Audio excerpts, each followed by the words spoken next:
Hello, everyone, and welcome to the first episode of our podcast, Having a Brighter Career with Sun Life. My name is Edward Mercado, and I've been a Sun Life financial advisor since 2016.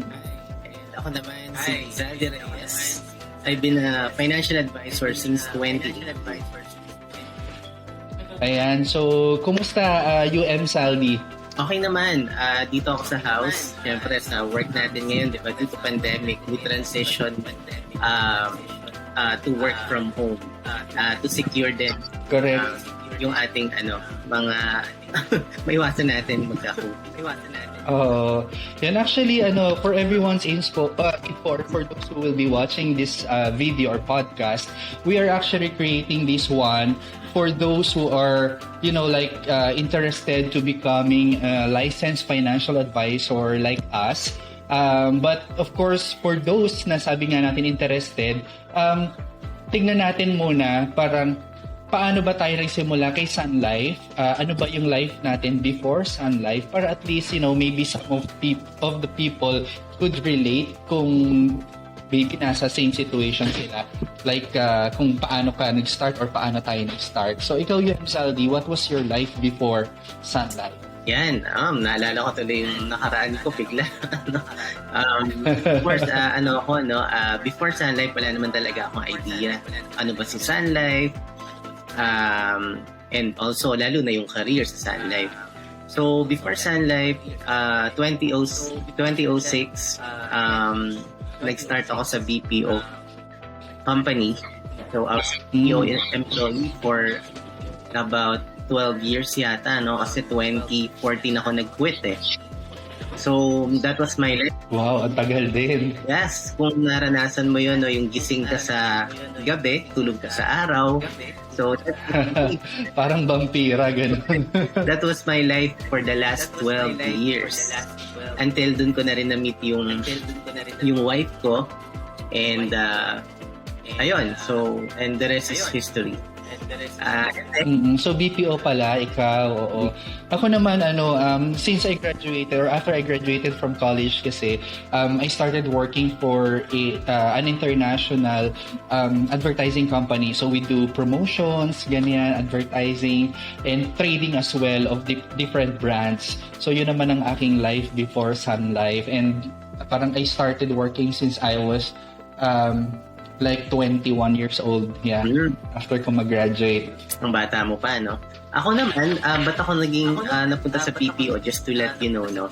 Nung graduate ako, kasi graduate ako ng managerial accounting. Nag-post ako sa job street related sa course ko. Pero walang tumatawag. Ang tawag ng tawag sa akin, nung time na yon, mga BPO companies. So, yun. So, syempre, kailangan mo nang mag-work, kailangan mo nang kumita. So, I ended sa Eastwood ako unang nakapag-work. And then, dire-diretso. Ayan, so paano ka naman nag-start with Sun Life? Ayun. So, ganda ng... paano mo siya nakilala? Paano ko nakilala? So, ganito yun, no? 2014, nag-quit ako sa BPO kasi we planned ni wife na mag-Singapore. So, pinauna ko siya kasi meron akong ate doon na sabi niya, dito na kayo mag-work. Okay, dito, ganyan. So, tinake namin yung opportunity. Siya muna yung nauna kasi we have 2 kids. And then the plan was for us to live there na. However, hindi pala ganun kasama mo yung kids mo, no? So, nangyari, naiwan ako sa Pinas, nawalan kami ng yaya. So, 2014 to 2018, nag-aalaga ako ng kids. And then, sabi ko, so si wife yung nauna sa Singapore? Yes, pero yun nga, hindi nangyari yung plan namin kasi mataas pala yung requirements sa Singapore para makalipat kayo doon kapag may mga departments ka. Ngayon, tumatagal na yung wife ko doon, 3 years na mahigit. Sabi ko, I need to make a move. Either babalik, either business ako, so I could bring it. And during that time, ayoko na talagang maging employee. Kasi nga, naranasan mo yung wala kang time, di ba? May birthdays Correct. sa relatives, wala kang time. So nag-isip ako ng yung hawak ko yung time ko. Pero sabi ko, kung mag-business ako, kailangan ko ng malaking capital or kailangan mo ng certain amount of money. And then, 2018, na-introduce ako through Sun Life ng churchmate ko. Na boss ko ngayon, si SM, or sales manager natin, si SM. Wow, oo, yeah, si Sir Noy. Yeah. So, that was 2018, I guess January, no, nag-exam ako ng February yata, and then March na-code ako. And dire-diretso na. Galing. Ako naman, I started siguro, talagang isa sa mga reasons talaga pagka nagkakaroon tayo ng isang malaking move, especially sa career, would be our family, no? Ako din kasi I got introduced into Sun Life when my mom actually got sick and when she passed away. So it's actually not really a good story kasi yun nga, she passed away. It was I think on my 5th year working doon sa nasabi ko kanina in an advertising company. And then syempre, di ba, pagka nag-work ka, especially kung single like me, ang ginagawa natin is to earn money for hopefully, or mag-iipon tayo para makasave to buy something. Like ako, that time, parang for me, gusto ko magkaroon ng sariling sasakyan, magkaroon ng sariling bahay or condo or any properties, na parang investment ko. Ganyan. So, wala pa akong idea nun about Sun Life. Somebody presented Sun Life to me pero hindi ko siya masyadong pinansin. The reason why, I'm sure other Filipinos or other people out there could relate to that. Kasi like ako, kasi I came from Bulacan. Siyempre, it's also a province. So parang ang culture, I don't know with the others, pero for me, ang culture kasi na nakalakihan ko is that when people say insurance, it's more of like, mamamatay ka na ba? Or parang, ang pag-nag-uusapan natin is death, which is, people are not really into talking about it or hindi sila ganun ka-open-minded about it. Kaya, kumbaga parang ako, ganun din yung parang nakalakihan ko until such time na, yun nga, my mother was diagnosed with brain tumor. It was actually devastating for us, especially that, the timing is not really good kasi parang it was end of November nung na-diagnose siya with brain tumor. And then during the last few days ng November when we decided na i-confine siya and nag-start yung confinement niya ng December 2. Yun, December 2 siya, 2015. And then, syempre, parang for us, not only the emotional na stress but also financial stress kasi when she was diagnosed with tumor, it was confirmed to be cancerous. So kumbaga parang during that time I was also the breadwinner, and then yun nga yung sabi ko na parang pangarap ko or sinisave ko all throughout those 5 years time ay napunta sa hospital bills. And come to think of it, Saldi, I'm not sure if people are aware about it, but whenever pala na tayo ay magpapakonfine, especially for mga dread diseases or illnesses, normally the hospitals would require a down payment. Otherwise, hindi ka nila i-accept. That's the reality that's happening right now. And during those confinements, she was confined for only 2 weeks, pero every 3 days, you have to settle your bill. So, ayaw din ng hospital na nagpa-file up or lumalaki yung bills mo. So, parang ako noon, I remembered every time na magbabayad ako dun sa kanilang accounting or department or accounting office, parang they would always ask me, parang, meron po ba kayong discount? Meron po ba kayong senior citizen, medical card, insurance? So, parang doon ko naalala yung may nag-present sa akin ng insurance na hindi ko pinansin before. So, until, syempre, because we were living at the moment during that time, parang hindi ko siya masyado napagtuunan ng pansin until yun niya, after 2 weeks confinement, my mother was discharged kasi parang yun niya, stage 4 na kasi yung kanyang cancer. And then when she passed away, December 23 of 2015, kaya medyo hindi naging maganda yung Christmas sa amin during that time. And actually even up to date, parang hindi kami masyado makapag-celebrate. But then after that happened, parang here comes 2016. That's when I, realized na ang cancer pala is not something na, na-acquire lang basta-basta. It's also genetic. So parang for me, what if sa akin mangyari yun? Those are the questions and fear na naisip ko during that time. What if mangyari yun sa akin, di ba? Saan ako pupulutin? Is my family ready to spend money para lang, mapagamot ako? So baka, alam mo yun, those are my fears. That's when I remembered yun nga yung sa insurance. So I also did my shopping. I did my shopping. I talked to different financial advisors from different industries, not to mention. But yun nga, Sun Life, so far yung pinaka nagustuhan ko, and that's my number one, my first policy. It's from Sun Life. Actually, right now I have 4 policies with Sun Life, and all those are from Sun Life. Ayun, so that's how I started becoming or getting introduced into Sun Life until my financial advisor, her name is Cathy Limuangco. So parang siya din yung nag-invite sa akin, why don't you try, becoming a financial advisor? Since, yun nga, masasabi ko siguro na medyo okay naman na yung aking work during that time. So sabi ko, I have, parang spare time. So why don't I do it for the sake of, spreading financial literacy? Ang purpose ko talaga here, Saldi, is, para hindi ma-experience, especially ng mga relatives ko and my friends, yung na-experience ko during that time na nagkaroon nga ako ng financial struggle with my family. So yun, so that's how I started naman with Sun Life. So, kumusta ang journey mo with Sun Life? Kasi I know Sun Life, based from my experience, Sun Life has been really generous about, like rewards, recognition. So far, Zaldi. Kaya ikaw din yung actually in-invite ko for this podcast kasi I'm sure and I'm aware na isa ka sa mga, consistent awardee ni Sun Life. Can you share us your experiences with that? Hindi naman, parang ikaw yun. Pero siguro ako, kaya lang ako, napansin ko lang, kaya ako nag-award lagi. Kasi na-embrace ko yung mission ng company.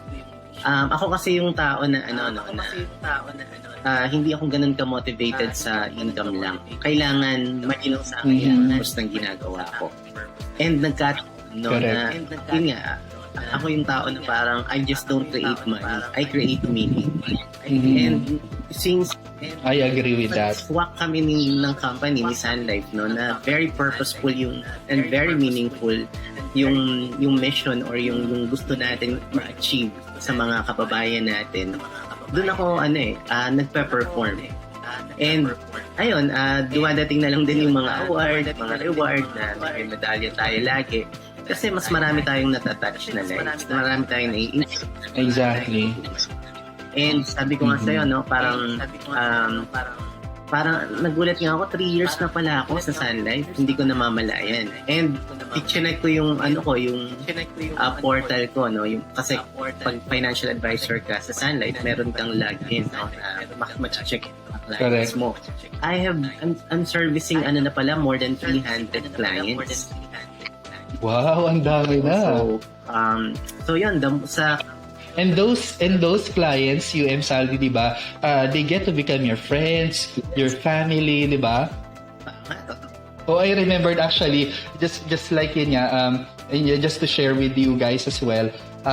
Yun nga, kaya ko naman nasabi na ganun kasi some of my clients, they've been inviting me some of them, nung naging client ko, single pa, tapos kinasal, tapos naging wedding singer pa ako, naging host pa ako, something like that, alam mo yun. Which is, nakaka-proud, nakakatawa kasi parang wini-welcome ka nila ng buo sa family nila. And, just to reciprocate that, we are also doing our service, our 100%, parang service to them. Kasi sabi nga natin, being a financial advisor, especially with Sun Life, is a lifetime partnership. So, alam mo yun, parang tayo yung kanilang lifetime partner. Ayun. So, yun. Thank you so much, UM Salvi, for gracing us with your time. I really appreciate it. But, for those people out there who are listening and who would, sabi nga natin, would be interested in becoming like us, can you tell us, like, paano ka naging financial advisor? What is the process? If you could share that to us. If you could share that to us. So, number one, you need to get oriented. Meron kaming tinatawag na Live Brighter Forum. Maganda ma-attend mo muna yun para magkaroon ka ng idea kung ano ba si life, sino ba siya, ano ba yung mission niya. And then, ano ba yung role na ginagawa ng isang Sun Life Advisor. So maganda yon, malalatag mo lahat. And then, pagka umattend ka nun, may mga trainings ka na attendan na provided naman ng company for free. And ang maganda pa doon, kahit na busy ka or employed ka, you can do it at your own flexible hours. Oo, especially right now, di ba? Since pandemic, actually parang sino ba yung most of the Filipinos, sad to say, nawala ng trabaho, na lay off. But then, being a financial advisor, parang somehow, na-feel ko din yung security. Kasi, di ba, kahit at the comfort of your home, with your family, you spend time with your family, you could still work. Yes. Diba? Sabi nga, di ba, sa panahon natin ngayon, dapat hindi lang isa yung yung source of income mo. Diba? Kasi last year, diba, maraming nahirapan kasi biglang nawala na nahirapan mo. Isa lang yung source of work. So ngayon, kahit employed ka, you can take advantage of this opportunity. No? Hindi mo kailangan sign ngayon sa work mo. But you can be part of our number one insurance company in the Philippines. And Correct. I actually remember kasi I started also as a part-timer eh. Oo. Kasi hindi naman kasi pagka sinabing part-timer konting oras lang yung ibibigay mo dito. It's actually the commitment that matters. Kasi minsan kahit isang oras lang yung ibigay mo, pero that 1 hour kumbaga parang magamit mo siya, in reaching Filipinos and touching their lives. It's really gonna be a big impact already. So yon, after those orientation, ano pa yung next natin na process? Orientation, may online training na magagawa mo yun kahit kasi nga flexible siya, no? And then magre-review ka na kasi meron tayong licensing exam.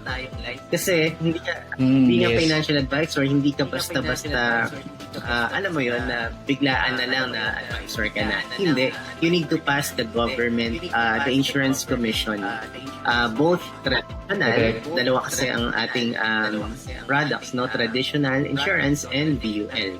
So pag napasa mo na yon, you pay the license fee, you complete the paperwork, the requirements, and then your manager will help you sa pagsisimula. Siya muna yung magpe-present sa client mo, and hanggang sa ikaw na, matuto ka na. And then, pagdating naman sa pag-approach, syempre mag-start ka sa KKK mo, di ba? Sa kaibigan mo, kamag-anak, and then, eventually, mag-refer din naman sila. And, tuloy-tuloy na yan. Mm-hmm.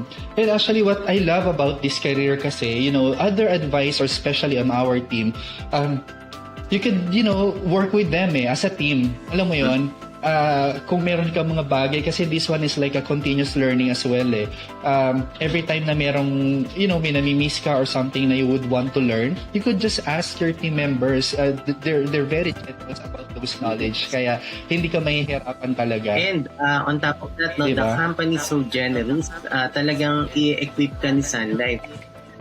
They have all the support para talagang matuto tayo sa larangan ng finances, sa mga financial products natin. So talagang i-equip ka niya sa presentation, sa products, and kahit sa prospecting. So halos lahat, no? Kasi wala naman ako sales background, no? Pero nung nag-start ako sa Sun Life, hindi naman ako nahirapan. May mga challenges, kahit naman may challenge, pero manageable. And imagine, no, ito pa sa isa pa sa ma-add ko, no, kung bakit mo dapat consider yung career na to. Bakit? Yes. Yun yung gusto kong malaman pa. Kasi, alam niyo ba na ang Pilipinas, nasa 100 million Filipinos tayo. Over 100 million. Correct. Sobrang konti pa lang nung insured. Siguro nasa 5 to 10% pa lang ang insured. So, in other words, talaga ang dami mo pa na ma-insure na mga Pilipino. So, kailangan ka nung... Correct. Agree.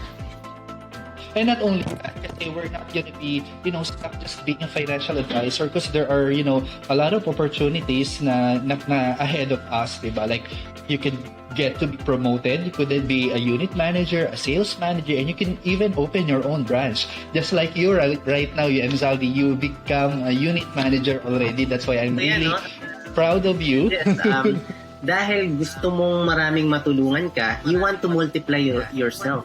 Diba? Kasi kung ako lang i-insure, siguro sa isang taon, pwedeng limited lang yung kaya kong ma-approach. Right? But because I want to multiply myself, pwede kang maging, you can make your own business by multiplying yourself, magpapapromote ka. Diba? So, nakatulong ka na, nakapag-create ka na ng work or ng job sa mga friends mo or sa even clients mo, no? Marami pa kayong matutulungan at may insure. Before we end, no, Edward, baka medyo bitin sila, baka gusto nilang malaman magkano ba yung sinasweldo ng isang financial advisor. Kasi importante yan. sabi natin yung mission ng Sun Life, yung correct. value, giving service to people. But what's in it for me? Baka yun yung gusto nilang malaman, lalo in this time of pandemic na kailangan pambayad ng bills, pambayad ng car, ng mortgage, and all. No? So, magkano ba ang kinikita ng isang financial advisor, Edward? Parang ikaw dapat yung sumagot niya ni Saldi. Well, ako, I could say, unlimited income potential yung ino-offer ni Sun Life. Yung sabi ko, Zaldi, before my only, or hindi naman only, but my priority when I started working is to save money because I wanted to buy a car or a house or a condo. I could say na because of Sun Life, right now, I just bought my own car during pandemic. Not to brag about it, but just to share with you guys what opportunity could Sun Life give. So right now, I'm driving my car. I actually started investing as well. I have my condo, although hindi pa siya na-turn over kasi pre-selling pa lang siya, but I'm already paying for the mortgage and all that. So I guess for the usual employee or for the average employee, that would be a great deal. Sa akin naman, Ikaw, Saldi, magkano sinasweldo ng isang Sun Life unit manager and advisor? Nung pumasok ako sa company na to, sa Sun Life, no, tinanong ako ng wife ko. Kasi pagka-code ko nung March 2018, sabi ko, umuwi ka na para magkakasama na tayo. Tapos sabi niya sa akin, are you sure? Pauuwiin mo ko, wala ka namang sweldo dyan. Kasi, di ba, siya yung breadwinner during that time, earning more than 100,000 plus. Tapos biglang pauuwiin ko siya, ako bigla yung in charge na agad sa finances. Pero alam nyo, sabi ko sa kanya, alam mo, basta sundin natin yung will ni Lord na magkasama tayo. Pinauwi ko siya, 3 months pa lang ako sa Sun Life. Pinauwi ko. Wow. And, so that means your income is more than 100,000 kasi yun yung ina-earn niya abroad. My point is, imagine, mula nung pinauwi ko siya, up until now, full-time mom siya. Hindi siya nag-work ngayon. Focus lang siya sa akin, sa kids. And so yun. So siguro, hindi ko na kailangan sabihin yung figure. Pero yun nga, mas marami kang natatouch, marami kang ini-insure, marami kang tinutulungan. Kasi it is an activity base Kasi it's a business. When you become a financial advisor, parang naging businessman ka or businesswoman ka. So kahit naman yung business, kung hindi ka mag-activity, diba? So hindi ka rin lahat grow yung business mo. So ganun. Correct. Ayun. So, guys, thank you so much for listening and watching. So, for those who are interested to becoming a licensed financial advisor, you could just contact us on the details below. Thank you so much, and we hope to see you on our next podcast video. Thank you.